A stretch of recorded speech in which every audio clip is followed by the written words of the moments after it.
서울 광진구가 국회의원 이정원입니다. 질의를 시작하기에 앞서서 제가 질문 드릴 분들을 먼저 말씀드릴 테니까 타이머를 좀 중단시켜 주시고요. 준비해 주시면 좋겠습니다. 제가 이진숙 방통위원장님께 질문을 드릴 거고요. 김유열 사장께 질문을 드리겠습니다. 그리고 증인으로 나와주신 신동호 사장께도 질문을 드리고 이호찬 위원장님께도 질문을 드릴 텐데 신동호 사장과 이호찬 위원장은 다른데 앞으로 좀 먼저 나와서 준비를 해주시면 좋겠습니다. 네. 잠깐만. 자, 두 분 좀 기다려 주시고요. 먼저 이진숙 방송통신위원장님께 질문 드리겠습니다. 제가 방금 네 분을 지명하면서 두 명의 사장이라는 표현을 썼습니다. 지금 국회 과방위 현안 질의장에 EBS 한국교육방송공사 사장이라고 하는 분이 두 분이나 계십니다. 참고인 김유열 사장, 증인 신동호 사장. 누가 사장입니까? 방송통신위원회가 선임한 사장은 신동호 사장입니다. 네. 자, 김유열 사장님. 예, 지금 EBS 사장이 누굽니까? 예, 접니다. 네. 자, 신동호 사장님. EBS 사장이 누굽니까? 예, 저는 적법하게 임명된 EBS의 사장이라고 생각하고 이 자리에 와 있습니다. 네. 그런데 왜 지금 출근을 못하는 상황입니까? 뭐 이미 보도돼서 다 알고 계시겠지만 제 첫 출근 날부터 출근 저지가 있어서 원활한 업무 수행이 좀 쉽지 않았기 때문에 외부에서 업무를 진행했었고요. 이후 가처분 신청이 1심에서 인용이 됐기 때문에 지금 현재는 제가 출근하지 않고 있는 상황입니다. 네. 자, 방금 언급하신 첫 출근 현장의 모습을 영상으로 준비했습니다. 여러분 함께 보시겠습니다. 여기 계실 분이 아니신 것 같습니다. 제가 봤을 때는 여기 입각하신 분이 아닌 것 같습니다. 어디서 인사권이라고 존중받아야 된다고 말했습니까? 대법원에서 인체제 불법임명이라고 명확하게 말했습니다. 박사님, 또 자의적으로 해석하십니까? 네, 지금 제가 알기로는 현 사장님께서 가처분 넣으신 걸로 알고 있습니다. 그때까지 오지 마십시오. 불법 임명을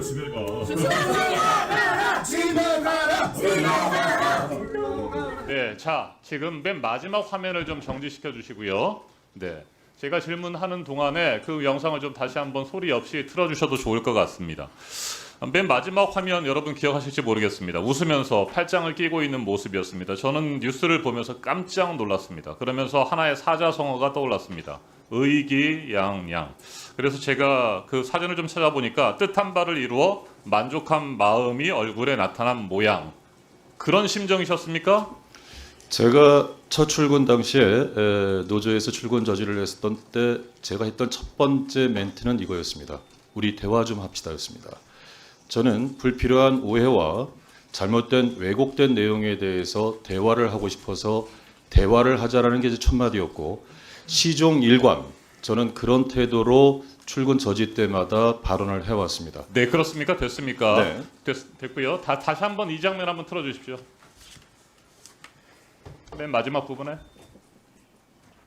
네, 웃으면서 팔짱을 끼고 있는 모습이 그렇게 직원들과 적극적으로 대화를 하려고 하는 그런 마음이었는지 저는 궁금하고요. 제가 이때 화면을 보면서 EBS 직원들이 아무리 떠들고 출근을 방해해도 나는 EBS 사장이다 뭐 이런 심정이 아니었을까라고 생각을 했었습니다.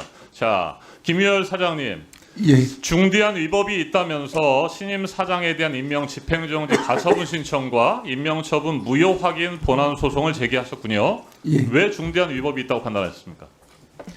MBC 박문진 이사 전례가 대법까지 결정이 있었고 또 연이어 그 유사 그 법원에서 결정이 있어서 EBS에서도 그런 똑같은 일이 일어나면 EBS는 또 MBC도 아니고 굉장히 여러 가지로 굉장히 취약한 방송사라 EBS 향후에 굉장히 어려움이 발생될 거다 이렇게 생각을 했습니다.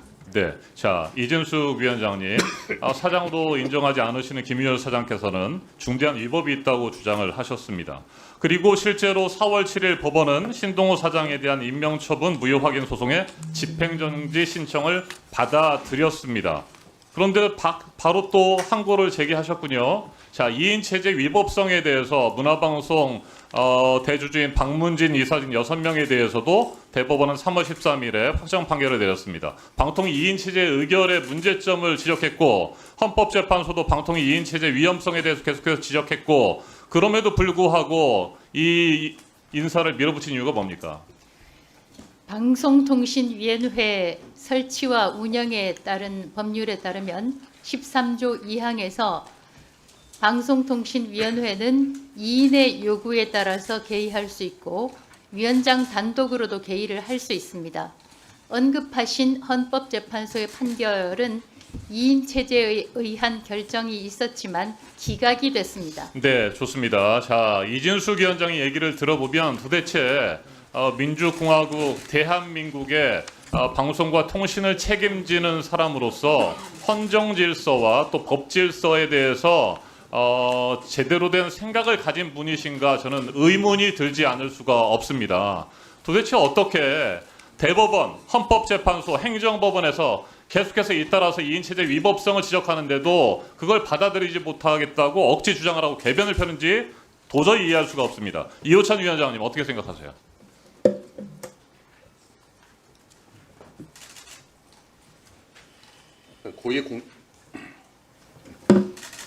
네, 시간을 좀 멈춰 주시고 네, 준비되면 네, 말씀 시작해 주시죠.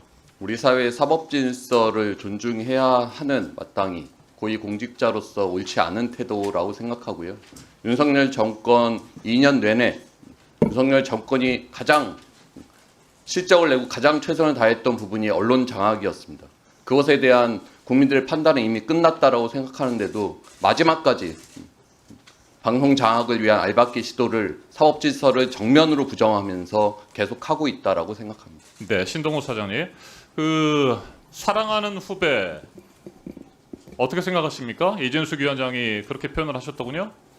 제가 회사 생활을 하면서 이 자리에 계신 정동영 의원님, 또 김장겸 의원님, 또 짧게 말씀해 이진숙 주십시오. 제가 방통위원장님 질문한 데에 대해서. 모두를 존경하는 선배입니다.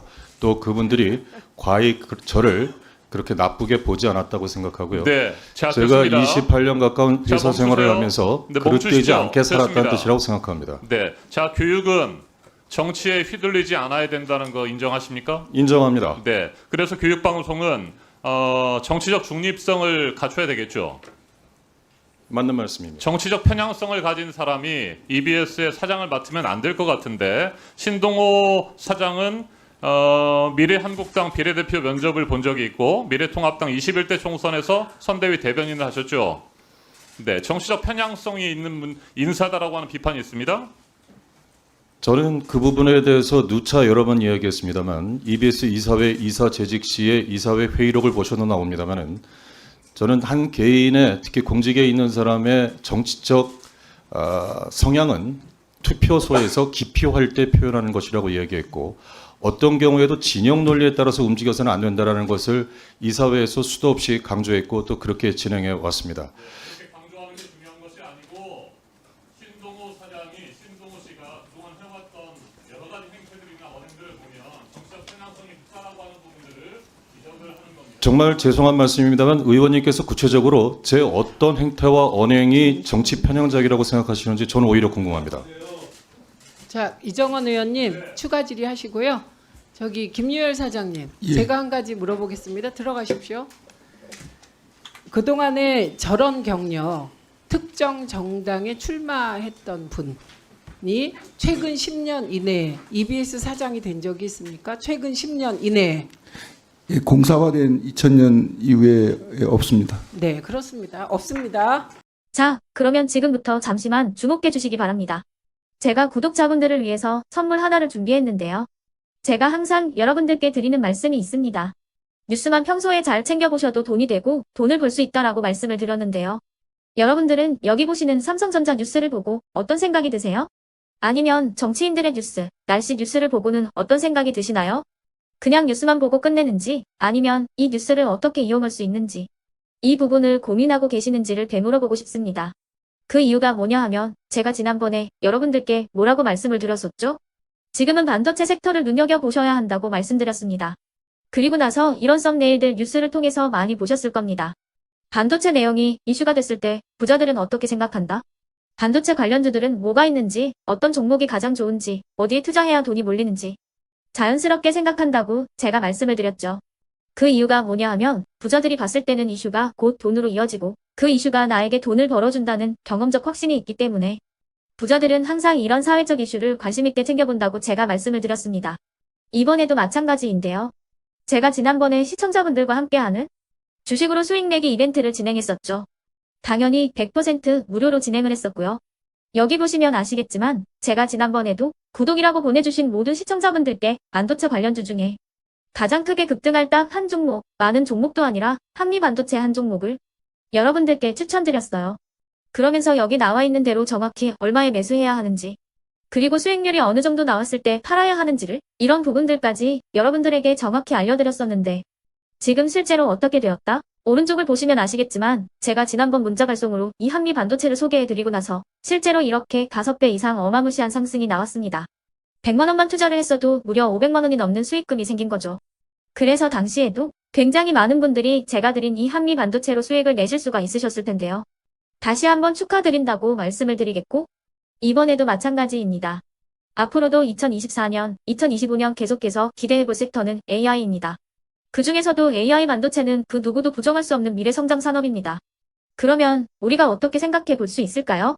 AI 반도체 종목 중에 앞으로 크게 대장 역할을 하면서 10배 이상 급등할 수 있는 템베고 종목을 지금부터 열심히 추적해야 한다는 겁니다. 큰 돈을 투자하지 않더라도 월급의 일부분, 아주 소액이라도 이 종목을 모아가야 수백 %의 수익률을 손에 쥘 수 있는 것이죠. 지금 여러분이 보고 계시는 이 유튜브 또한 AI 반도체와 아주 밀접한 연관이 있고, 반도체야말로 대한민국의 핵심 산업으로 앞으로 더더욱 시장은 성장할 수밖에 없습니다. 그렇기 때문에 제가 이번에도 뭘 보내드리고 있냐면, 지난번과 똑같이 구독이라는 문자를 보내주시면 제가 AI 반도체 관련주 중에 앞으로 대장주 역할을 하면서 주가가 가장 크게 급등할 한 종목을 여러분들께 문자 발송으로 종목명과 사고 파는 시점을 모두 알려드릴 건데요. 그 문자를 받고 여러분들이 주식으로 돈 버는 연습을 한번 해보셨으면 좋겠고요. 혹시라도 나는 주식을 하지 않는다 하시는 분들은 주변에 주식하시는 지인분들에게 말씀을 해주셔도 되고요. 아니면 연세가 있으셔서 투자가 어렵다 하시는 분들은 이 종목을 자녀분들에게 한번 사봐라, 이걸로 한번 수익을 내봐라, 이렇게 조언을 해주실 수도 있는 거겠죠. 그래서 지금 이 영상을 보시는 시청자분들 중에 나도 이번 종목이 좀 궁금하다 하시는 분들은요, 누구나 상관없이, 그리고 어느 시간대나 상관없이 부담 없이 010-2514-5930번으로 구독이라는 문자 보내주시면 제가 이번에도 똑같이 무료 추천 급등주 문자를 보내드리겠습니다. 이해되시겠죠? 제 번호 010-2514-5930번으로 구독이라는 문자 보내주시면 여러분들이 직접 이슈를 통해서 돈 버는 연습을 해보실 수가 있는 거고, 제가 돈을 받는 것도 아니고 투자를 대신해 드리는 것도 아니기 때문에 부담 없이 신청해 주시면 되는 겁니다. 그리고 수익이 나면 저는 다른 것은 하나도 바라지 않습니다. 제 채널에 구독, 좋아요 한 번씩만 눌러주시라, 이렇게 다시 한번 말씀을 드리겠습니다.